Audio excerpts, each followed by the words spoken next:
성공한 사람들, 부자들이 항상 강조하는 가장 기본적인 습관 한 가지가 있습니다.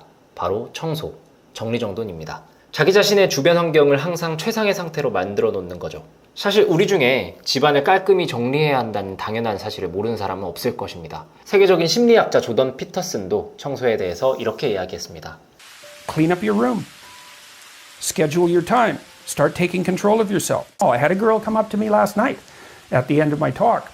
She said, I started cleaning up my room last year and it completely changed my life. She said, your room is an externalization of your mind. 하지만 우리는 이 청소라는 활동을 당장 급하지 않은 일이라고 생각하며 항상 뒤로 미뤄두곤 하죠. 사실 아침 일찍 출근해서 저녁 늦게까지 노동을 한 뒤 또 북적이는 대중교통에 몸을 싣고 집에 딱 도착하면 너무 피곤해서 씻을 힘조차 없는데 청소라는 단어가 아예 떠오를 리가 만무하죠. 이렇듯 일상에 치이는 우리와는 달리 부자들은 청소부를 고용하거나 용역업체를 부르면 되니까, 다시 말해 돈으로 주변 환경을 깨끗하게 유지할 수 있는 것 아니냐고 생각하실 수 있습니다. 하지만 부자일수록 가치 없는 곳에 돈과 시간을 낭비하지 않습니다. 즉, 그들은 잘 정리정돈된 집 상태가 얼마나 중요한지 알고 있다는 뜻이죠. 그렇기 때문에 기꺼이 비용을 지불하고도 집을 깔끔하게 유지하는 것입니다. 청소력의 저자 미스터 미츠히로는 오랜 기간 동안 하우스 클리닝 일을 하며 일반 서민들의 집부터 부잣집까지 수많은 유형의 공간을 청소하고 그 주인들과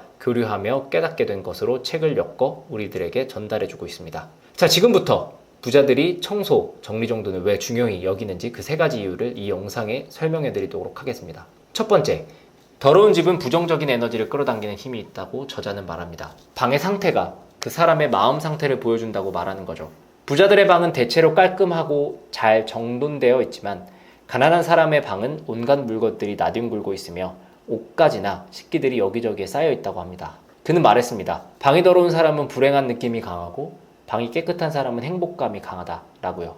이처럼 어떤 공간의 상태가 그곳에 생활하는 사람의 마음에도 크게 영향을 끼친다는 것입니다. 실제로 1만 시간의 법칙으로 유명해진 데니얼 레버틴의 정리하는 뇌라는 책에서도 인간은 집안의 잡동사니들과 마주하는 순간 스트레스 호르몬인 코르티솔 수치가 급격히 치솟고, 코르티솔 수치의 상승은 만성적인 인지기능 장애, 피로 면역력 저하 등의 일상생활에 부정적인 요인으로 작용한다고 말하고 있죠. 결국 더러운 것을 바로 깔끔하게 정리하지 않고 방치하는 사람이라면 자신의 삶의 문제도 방치할 가능성이 높게 되는 거죠. 저자는 이 과정을 더러움으로의 프로세스라고 이야기합니다. 저자 자신도 사업 실패로 인해 가정과 경제력을 모두 잃었었다고 합니다. 그렇게 무기력하게 되면서 모든 것을 방치해버리니 어느 순간 노숙자처럼 변해 있는 자기 모습을 발견하게 되었고, 주변의 도움을 받아 함께 청소를 하며 더러운 것들을 완전히 제거하고 나서야 다시 재기할 수 있었다고 합니다. 지금 무언가를 새롭게 시작하는데 잘 안되고 있다면 방안을 쭉 한번 둘러보세요. 잘 정돈되어 있지 않다면 정리정돈을 통해 긍정적인 것을 끌어당길 수 있는 물리적 공간과 마음의 공간 모두를 만들어야 한다고 저자는 다시 한번 강조하고 있습니다. 두 번째, 저자는 작은 정리정돈으로부터 매일 성공하는 습관을 이뤄내기를 강조합니다. 팀 페리스의 저서 타이탄의 도구들에서 성공한 사람들은 눈을 뜨자마자 이부자리 정리부터 시작했다고 합니다. 사실 이부자리 정리와 성공이 무슨 연관이 있냐라고 생각할 수도 있습니다. 하지만 과거 테러리스트인 오사마 빈 라덴 체포작전을 성공적으로 지휘한 윌리엄 맥레이븐 제독은 이렇게 말합니다. If you want to change the world, start off by making your bed. If you make your bed every morning, you will have accomplished the first task of the day. It will give you a small sense of pride. And it will encourage you to do another task, and another, and another. And by the end of the day, that one task completed will have turned into many tasks completed. Making your bed will also reinforce the fact that the little things in life matter. 그는 이런 사소한 일들이 얼마나 중요한지를 다시 한번 우리에게 강조하였죠. 성공한 사람들은 이렇듯 작더라도 해야 할 일을 성공적으로 이뤄냈다는 성취감으로 하루를 시작해 나가고 있습니다. 우리가 스마트폰 기상 알람에 괴로워하고 조금 더 누워있기를 바라는 그 순간의 말이죠. 이처럼 우리가 그토록 바라는 성공은 매일 아주 작은 성공과 성취가 쌓여나갔을 때 비로소 우리 앞에 다가오게 되는 것이라고 저자는 말합니다. 마지막으로 저자는 청소를 통해 돈 낭비를 줄일 수 있다고 말합니다. 정리정돈을 하다 보면 똑같거나 유사한 물건을 발견할 때가 종종 있지 않나요? 정리가 안 되어 있다 보면 같은 물건을 여러 번 사게 되고 이러한 작은 지출들로 인해서 돈을 벌어도 모이지 않게 됩니다.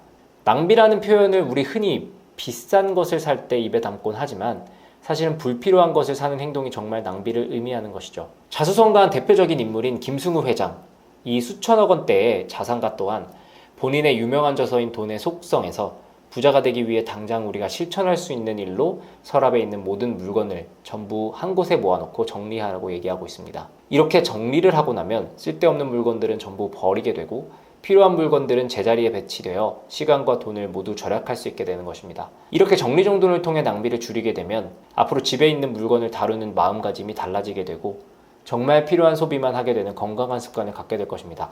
이 세 가지의 방법은 지금 당장 누구라도 시작하고 적용할 수 있는 아주 단순한 일이라고 생각합니다. 이렇게 쉬운 것들을 하나씩 하면 누구라도 성공에 가까워질 수 있는 것이죠. 저자인 마쓰다 미스히로는 우리에게 이렇게 말하고 있습니다. 자신의 인생을 역전시키고 싶다면 용기를 가지고 걸레를 손에 들어라. 그리고 눈앞에 있는 것을 한번 닦는다면 거기서부터 미래가 바뀐다라고요. 결국 저자는 성공한 사람들, 부자들이 단순히 방을 깨끗한 상태로 관리한다라는 청소의 행위만을 강조한 것이 아니라 자신의 공간을 소중히 여기는 태도, 즉 나의 생활, 내 삶을 아끼고 존중하는 삶의 태도를 강조한 것이라고 생각합니다. 오늘부터 여러분도 저와 같이 이 간단하지만 확실한 부자들의 성공 습관을 같이 실천해보면 어떨까요? 우리 모두가 성공으로 향하는 길이 조금 더 가까워지기를 희망하며 영상 마치도록 하겠습니다. 시청해주셔서 감사합니다.